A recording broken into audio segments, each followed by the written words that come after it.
Pernahkah Anda berpikir bagaimana perusahaan seperti Apple, Xiaomi, P&G, Unilever bisa mendistribusikan produk mereka hingga ke seluruh penjuru dunia, yaitu dengan saluran pemasaran yang terintegrasi. Saluran pemasaran merupakan seperangkat alur produk atau jasa setelah produksi berakhir dalam pembelian dan digunakan oleh pengguna akhir. Terdapat beberapa perantara yang dilakukan dalam saluran pemasaran terintegrasi, yaitu grosir, ceran, broker, perwakilan produsen, agen penjual. Selain itu ada perantara lainnya seperti perusahaan transportasi, gudang independen, bank, agen periklanan yang membantu dalam proses distribusi. Arti penting dalam saluran pemasaran. Terdapat dua strategi yang harus dilakukan perusahaan untuk memutuskan dalam mendistribusikan produk ya, yaitu pertama push strategi dan pull strategi.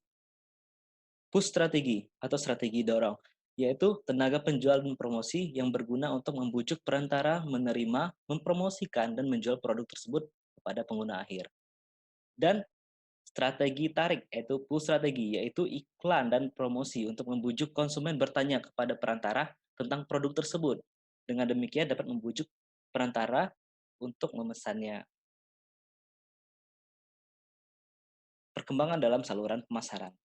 Biasanya perusahaan baru memulai bisnisnya sebagai usaha lokal yang melakukan penjualan di pasar yang terbatas dengan menggunakan perantara yang ada.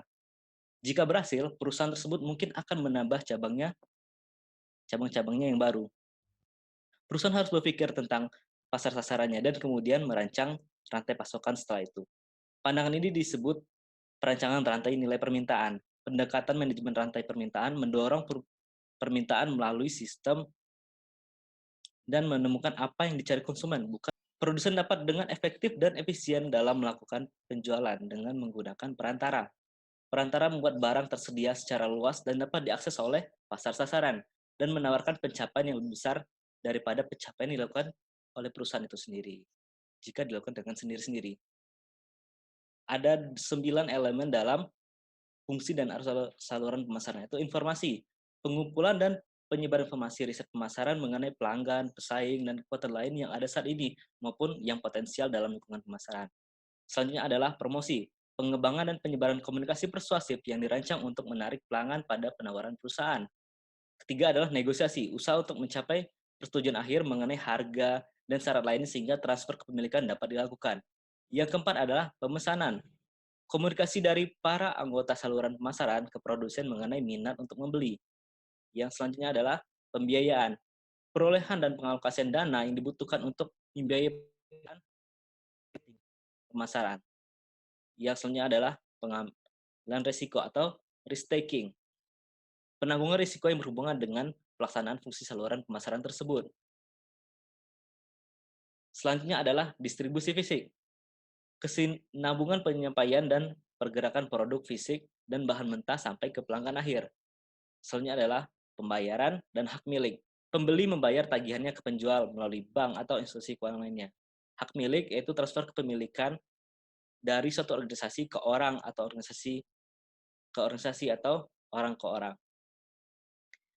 Sebagian fungsi ini berlangsung dalam arus maju dari perusahaan ke pelanggan atau forward flow, yaitu distribusi fisik, promosi, dan hak milik. Sebagian fungsi berlangsung dalam arus mundur dari pelanggan ke perusahaan atau backward flow, yaitu pemesanan dan pembayaran. Dan sebagian lainnya berlangsung dalam dua arah, yaitu informasi, negosiasi, pembiayaan, dan pengambilan risiko. Selanjutnya adalah tingkat saluran pemasaran. Ada dua tingkat saluran pemasaran, yaitu pada Customer Marketing Channel dan Industrial Marketing Channel atau B2C dan B2B. Pada B2C, channel satu tingkat atau saluran pemasaran langsung, yaitu dari manufacturer, dari produsen ke konsumen.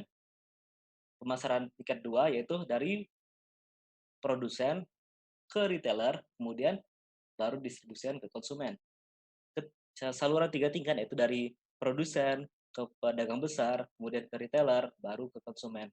Kemudian pada saluran 4 channel, yaitu dari produsen ke wholesaler, ke jobber atau pemborong, kemudian ke retailer, maksudnya ke konsumen. Sedangkan pada B2B, yaitu dari perusahaan, dari produsen ke konsumennya, yaitu business customer. Pada channel 2 atau dua tingkat, yaitu dari perusahaan produsen ke distributor, kemudian baru konsumennya.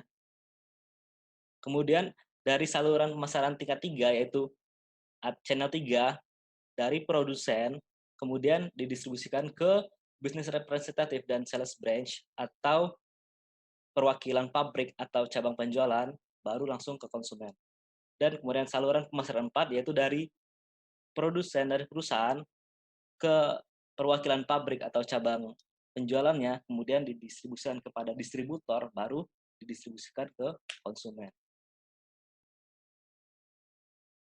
Nah, ini adalah dua saluran pemasaran. Selanjutnya adalah keputusan rancangan saluran. Perancangan sistem saluran pemasaran membutuhkan analisis kebutuhan konsumen, menekankan tujuan saluran, serta mengidentifikasi dan mengevaluasi alternatif saluran utama. Menganalisis kebutuhan pelanggan. Dalam merancang saluran pemasaran, pemasar harus memahami tingkat keluaran yang diinginkan pelanggan, yang mencakup ukuran lot, jumlah unit yang boleh dibeli oleh seseorang pelanggan untuk satu kali kesempatan. Misalnya adalah waktu, yaitu waktu tunggu dan waktu pengiriman, atau waktu rata-rata pelanggan saluran tersebut menunggu pengiriman barang. Misalnya adalah faktor kenyamanan. Kenyamanan yaitu sejauh mana saluran pemasaran tersebut memudahkan pelanggan membeli produknya. Selanjutnya adalah keragaman produk.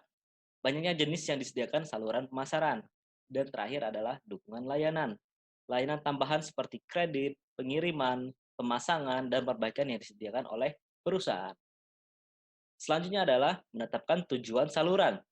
Tujuan-tujuan saluran berbeda sesuai dengan karakteristik produk. Rancangan saluran harus memperhitungkan kekuatan dan kelemahan dari berbagai jenis perantara. Rancangan saluran juga harus disesuaikan dengan lingkungan. Peraturan dan larangan undang-undang juga mempengaruhi rancangan saluran. Selanjutnya adalah mengidentifikasi alternatif saluran utama. Suatu alternatif saluran digambarkan dalam 3 elemen, yaitu jenis perantara bisnis yang tersedia. Perusahaan-perusahaan dapat memilih dari berbagai jenis saluran untuk menjangkau pelanggan, mulai dari tenaga penjualan, agen, distributor, penyalur, dan telemarketing atau juga dengan internet. Kemudian jumlah perantara yang diperlukan. Perusahaan-perusahaan harus memutuskan jumlah perantara yang digunakan pada masing-masing tingkat saluran. Selanjutnya adalah syarat dan tanggung jawab anggota saluran. Produsen harus menentukan hak dan tanggung jawab anggota-anggota saluran yang berpartisipasi. Layanan dan tanggung jawab kedua belah pihak harus diuraikan dengan cermat. Kemudian adalah mengevaluasi alternatif saluran. Ada 3 kriteria dalam mengidentifikasi alternatif saluran utama, yaitu adalah kriteria ekonomi. Setiap alternatif saluran akan menghasilkan tingkat penjualan dan biaya yang berbeda. Untuk mengetahui mana saluran yang akan memberikan tingkat penjualan yang tinggi dan biaya yang rendah. Kemudian ada kriteria pengendalian. Perusahaan harus menentukan pengendalian terhadap saluran distribusinya untuk memastikan produk terdistribusi secara efektif dan efisien. Dan kriteria yang ketiga adalah kriteria adaptif. Dalam pasar yang berubah cepat dan tidak pasti, perusahaan harus mencari struktur saluran dan kebijakan yang memaksimumkan pengendalian dan kemampuan untuk mengubah strategi pemasaran dengan cepat. Masing-masing alternatif saluran perlu dievaluasi menurut kriteria ekonomi, pengendalian, dan adaptasinya. Selanjutnya adalah keputusan manajemen saluran. Setelah perusahaan memilih sistem saluran, perusahaan harus memilih, melatih, memotivasi, dan mengevaluasi perantara untuk setiap saluran. Perusahaan juga harus selalu melakukan modifikasi pada rancangan dan pengaturan saluran. Pertama adalah memilih anggota saluran. Kemudian, perusahaan juga harus melatih dan memotivasi anggota saluran. Perusahaan juga harus mengevaluasi anggota saluran, mengevaluasi kinerjanya dan performanya untuk menghasilkan laba bagi perusahaan. Juga perusahaan harus memodifikasi rancangan dan pengaturan saluran sesuai dengan kondisi situasi yang ada pada saat itu. Integrasi dan sistem saluran. Terdapat dua sistem saluran, yaitu sistem vertikal dan sistem horizontal. Sistem vertikal terdiri dari mitra saluran distribusi utama, produsen, grosir, dan pengecer yang bekerja bersama sebagai kelompok terpadu untuk melayani kebutuhan pelanggan. Pertama adalah corporate VMS, sistem pemasaran vertikal yang menggabungkan tahap-tahap produksi dan distribusi yang berurutan di bawah satu kepemilikan. Kepemimpinan saluran dibentuk lewat kepemilikan bersama. Contohnya adalah Nike. Nike yang memproduksi berbagai produk sendiri dan menjual produk-produk ini hanya melalui toko resmi Nike. Di sini kepemilikan produksi dan distribusi berada di tangan perusahaan itu sendiri. Yang kedua adalah kontraktual VMS, sistem pemasaran vertikal yang terdiri dari perusahaan independen pada tingkat produksi dan distribusi yang berbeda yang bergabung melalui kontrak untuk membentuk penghematan dan dampak penjualan yang lebih besar daripada yang diperoleh jika mereka bekerja sendiri-sendiri. Contoh yang menggunakan jenis EDI adalah McD dengan sistem franchise-nya. Yang ketiga adalah Administrative VMS. Di bawah Administrative VMS, tidak ada kontrak antara anggota saluran produksi dan distribusi, tetapi kegiatan mereka dipengaruhi oleh ukuran dan kekuatan salah satu anggota.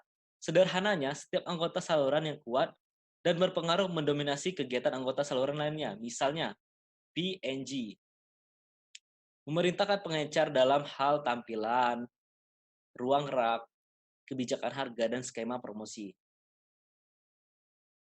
Selanjutnya adalah sistem pemasaran horizontal. Sistem pemasaran horizontal adalah penggabungan dua perusahaan yang tidak berhubungan, yang bersama-sama memanfaatkan peluang pasar. Contohnya adalah Nike and Apple telah menjalin kemitraan di mana iPod dapat dihubungkan dengan sepatu Nike. Ini yang akan memutar musik bersama dengan tampilan informasi di layar tentang waktu, jarak yang ditempuh, dan kalori yang terbakar. Saluran pemasaran adalah serangkaian organisasi yang saling tergantung yang terlibat dalam proses untuk menjadikan suatu produk atau jasa siap untuk digunakan atau dikonsumsi. Thank you for watching. Please subscribe, like, and share. See you.